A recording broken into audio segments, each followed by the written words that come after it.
maxaan guusha u heli waayey wixii waan sameeyey maxaan sidaa u heli waayey maxaan sidaa u noqon waayey maxaa waxaas u suuroobi waayeen warkada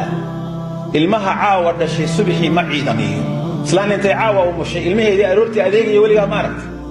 waa maya ilaahaygii aadanaha abuuray baa wuxuu ugu talagalay ilaa uu 15 jirsado inaan wax waajiba aanu saarin guusha inaad gaadhaa gacanta ilaahay bay ku jirtaa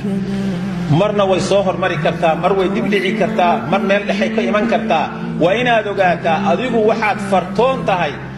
inaad masaalixdaada diinta iyo duunyo wixii laga reebay horumarkeeda la timaado ka bogato cidii u haboonayd ku beegto taladeedii qaadato dadaalkeedii la timaado inay suura gasho oo waxaan mira dhalaan ama jawaab degdeg ay ka timaado gacanta ilaahay ku jirta laakiin hadaa degdegsato durtaba maxaan waxaan u heli waayay suura gal maaha waxa laga yaabaa midhaha soo baxaya geeri